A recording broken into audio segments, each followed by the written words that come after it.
Avec un avion aussi performant, quand vous êtes en montée et que vous stabilisez à l'altitude, passer le 0G et se retrouver à moins 0,5, quelque chose comme ça, c'est assez facile. Donc il va falloir anticiper la stabilisation en altitude de manière à ne pas avoir à pousser sur le manche et aller en deçà des 0G. Et pour savoir où vous êtes et où vous allez, il faut que la carte soit bien étudiée parce qu'il faut que vous ayez une idée de la direction vers laquelle va vous envoyer le contrôleur. Plus vous serez précis en pilotage, en compensation et en power setting, plus vous serez capable d'écouter les ordres et de comprendre ce qu'ils veulent dire et de savoir ce qu'il faut faire après. Donc la priorité, c'est le timing par rapport à la précision. Donc pas de remise de gaz, sauf si vous êtes vraiment en train de vous cracher. Mais il faut mieux larguer un peu plus haut et un peu plus rapide ou plus lent plutôt que de refaire un passage pour être précisément à 30 pieds et 90 nœuds. Pas facile à cette heure-ci d'avoir encore de l'énergie pour se forcer à compenser, mais l'énergie que vous dépenserez pour la compensation, vous la regagnerez, vous serez content après quand vous serez tranquille avec un avion calme, stable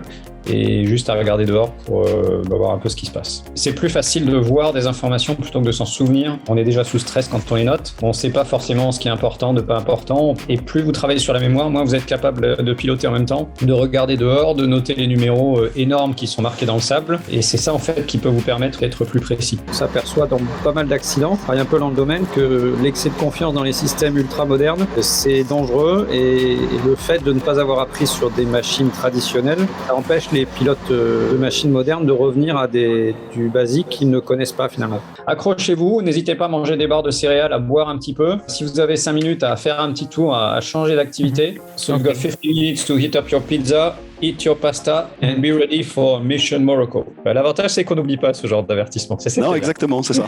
Il faut le prendre comme une opportunité de s'améliorer franchement et rapidement. Faut mieux que ça arrive maintenant. Compétition passionnante, tant au niveau technique qu'au niveau relationnel avec les équipiers. J'ai trouvé qu'il y avait un esprit sportif qui avait été quand même à noter. Beaucoup de respect de chacun. Donc c'était humainement très intéressant. Et juste pour l'anecdote au niveau facteur humain, parce que c'est un peu mon dada, on a prévu avec Erling Smurf de bosser ensemble sur son activité professionnelle, la conduite de train.